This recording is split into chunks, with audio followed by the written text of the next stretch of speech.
Nanti aja Bu atau sekarang? Nanti Sekarang kali Bu ya? nanti nama. Insya Allah. Besok untuk pertemuan Pak Prabowo dan Bu Mega bener besok sih? Insya Allah. Ulang tahunnya Pak Prabowo nih. Insya Allah. PDI Perjuangan solid. Solidnya mungkin untuk mendukung pemerintah yang akan datang atau seperti apa Mbak? Kita solid mendukung pemerintah yang akan datang dalam membangun Indonesia. Sejauh ini Presiden terpilih Prabowo Subianto sudah memanggil 109 nama yang akan membantunya dalam kabinet. Komposisi tokoh-tokoh tersebut mewakili partai hingga orang dekat ketua umum partai politik. Apakah situasi ini bisa dipastikan pemerintahan Prabowo tidak akan ada lawan atau oposisi? Kami diskusikan bersama para narasumber. Bergabung saat ini politisi Partai Gerindra Habibur Rahman, kemudian politisi senior Partai Nasdem Bestari Barus, dan Direktur Eksekutif Parameter Politik Indonesia Adi Prahitno. Selamat sore semuanya, apa kabar? Selamat sore. Alhamdulillah. Terima kasih semuanya sudah hadir dalam diskusi kami kali ini. Bang Bestari, saya mau konfirmasi ke Anda dulu soal pertemuan Pak Surya dengan Pak Prabowo di Kemenhan hari ini. Dan kalau kita rujuk lagi bahwa tidak ada keinginan juga sebetulnya dari Nasdem untuk bergabung ke kabinet. Kalau begitu pertemuan tadi tujuannya membahas soal apa Bang sebetulnya? Pertama, sebagai warganya atau rakyatnya Pak Prabowo, saya rasa saya harus mengucapkan selamat ulang tahun dulu kepada beliau. Selamat ulang tahun Pak Prabowo, presidenku. Sehat selalu 5 bahkan 10 tahun ke depan. Insya Allah. Nah, kaitannya dengan kunjungan ya Pak Bang Surya ke Kemenhan, tentulah ini pasti terkait dengan situasi politik pada hari ini yang sangat kondusif dirasakan oleh seluruh masyarakat bangsa ini. Nah, lalu kemudian tadi ada prolog yang saya sampaikan dalam bentuk rekaman ya. Kita berharap bahwa pertemuan rutin yang sering dilaksanakan oleh kedua belah pihak, dalam hal ini Pak Prabowo ataupun Bang Surya, saling mengunjungi, ini menjadi budaya di kita sebagai masyarakat Indonesia yang memang adat ketimuran selalu harus bersilaturahmi.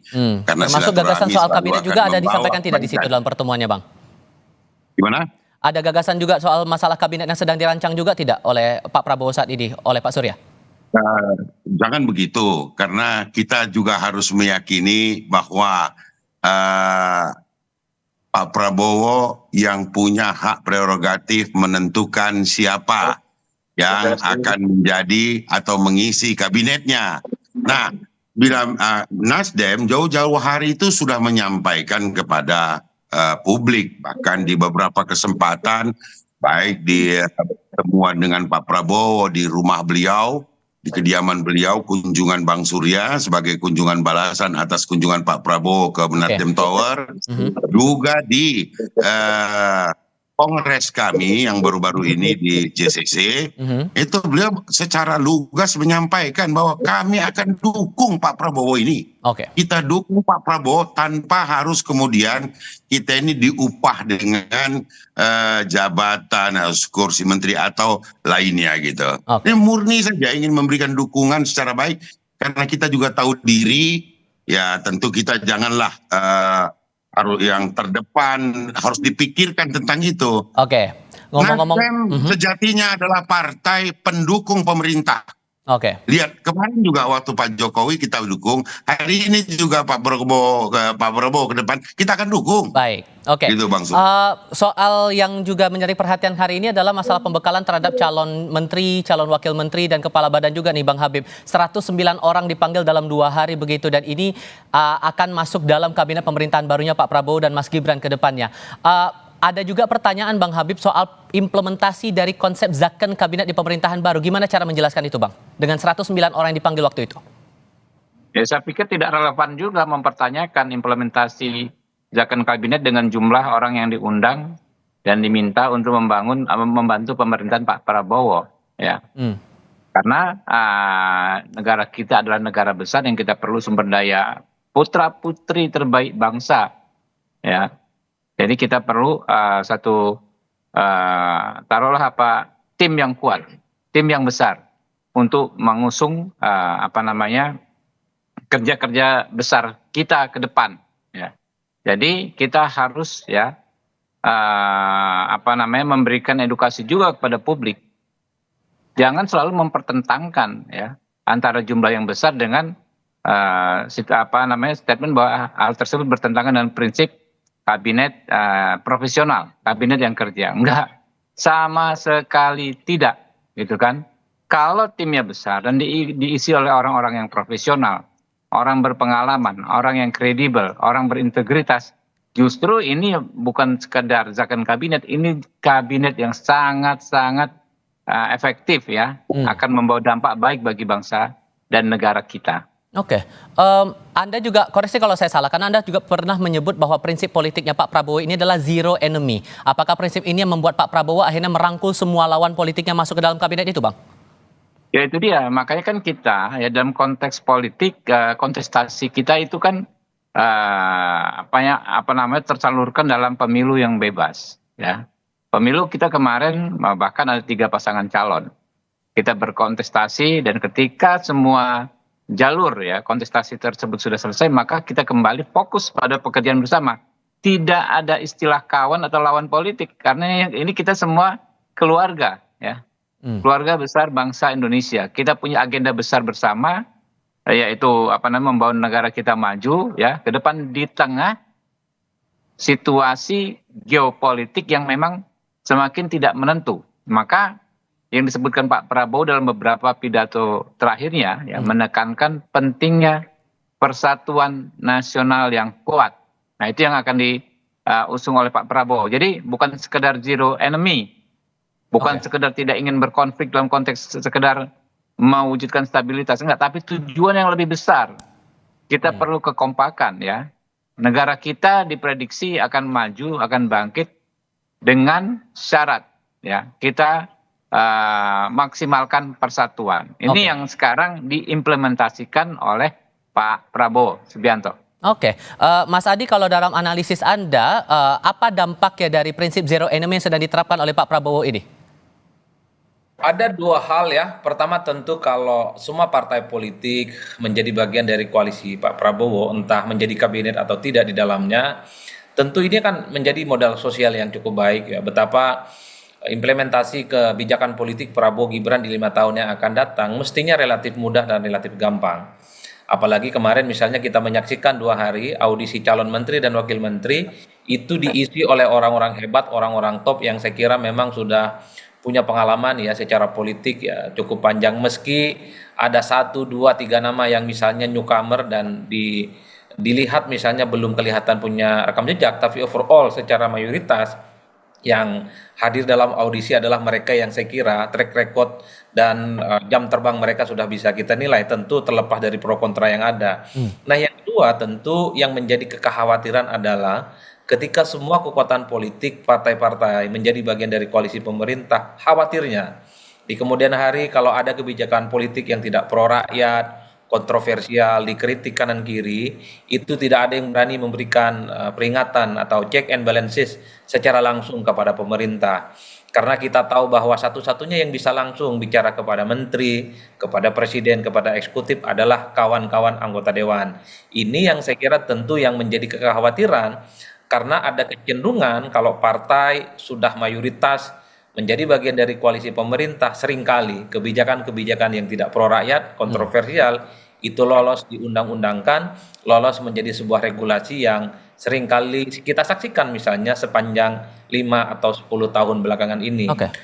Oleh karena itu, Tifal, harapan terbesar saya, sekalipun partai politik menyatakan tegak lurus dan mendukung secara penuh Prabowo Subianto dan Gibran Rakabuming Raka, tentu kalau ada kebijakan-kebijakan yang dinilai kontroversial, misalnya soal kebijakan menaikkan harga BBM, tarif dasar listrik, soal hutang, kalau ada yang protes, ada yang resistensi, mungkin kawan-kawan DPR dan partai politik sekalipun menyatakan dukungan kepada pemerintah bisa menyampaikan kira-kira apa solusi yang terbaik untuk bangsa dan negara ini.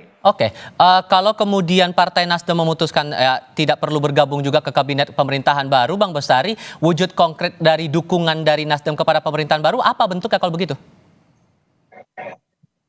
Ya, tentu bisa bekerja dengan cara yang lain. Artinya begini, bahwa eh, kita punya kader yang sekarang ini bertugas dan sudah pula dilantik menjadi anggota DPR yang akan mengawal tentu program-program Pak Prabowo sebagai presiden terpilih kita ke depan.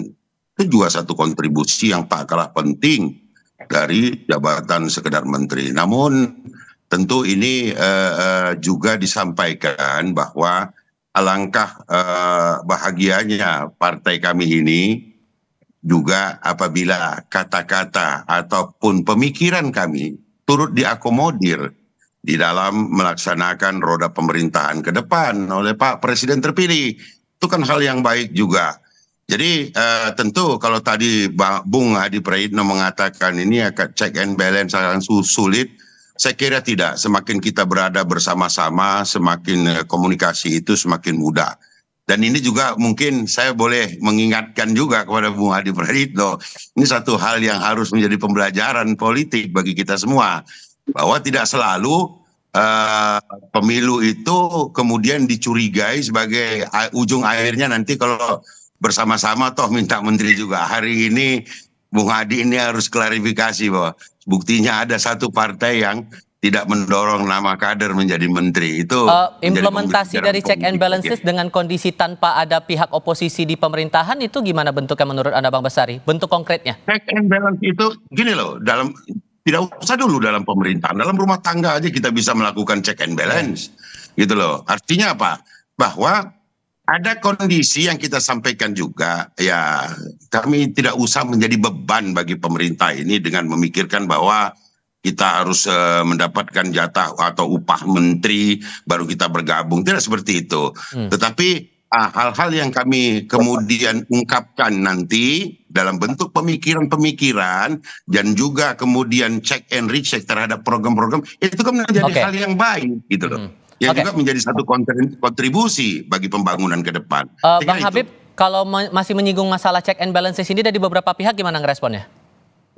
Ya bagus sekali ya. Kita ini kan selalu mempertentangkan kalau bersatu nggak mungkin nggak mungkin menyampaikan check and balance karena standar kita standar yang bukan dari kita ya. Kita selalu melihat ke negara-negara lain. Padahal check and balance itu kalau di kita akan lebih bagus kalau disampaikan dari dalam. Kita contoh ya, konsep musyawarah dan mufakat itu kan konsep bagaimana menyampaikan masukan-masukan dari dalam. Misalnya komitmen teman-teman Partai Nasdem memberikan dukungan. Dukungan itu kan bukan sekedar yes terhadap setiap kebijakan pemerintah tanpa reserve sama sekali, tapi justru dukungan masukan pemikiran-pemikiran, konsep-konsep yang akan menjadi kebijakan pemerintah. Jadi justru cara kita menyerap aspirasi ya bukan itu lebih maju daripada sekedar check and balance ala negara-negara yang menyebut dirinya demokrasi maju. Konsep kita justru lebih progresif karena sejak dari dalam koalisi, dari dalam pemerintahan ya kan ya sudah ada usulan-usulan ya yang nanti akan mengerucut pada perumusan kebijakan pemerintah. Atas pandangan-pandangan ini Mas Adi, gimana meresponnya? Singkat saja Mas. Ya saya kira kan selama ini ada kekhawatiran bahwa yang disebut di luar pemerintah atau oposisi itu sikapnya opposite secara berlebihan. Jadi segala apapun yang muncul dari pemerintah itu diprotes, ditolak, tidak peduli baik ataupun tidak buruk. Nah sepertinya memang di 5 tahun yang akan datang ada kecenderungan sekalipun misalnya menyatakan dukungan politik secara penuh kepada Prabowo dan Gibran, ada sesuatu yang kontroversial sepertinya akan dibicarakan dari hati ke hati. Yang baik katakan baik, yang buruk katakan buruk. Itu yang sepertinya ingin disampaikan oleh Bang Bestari.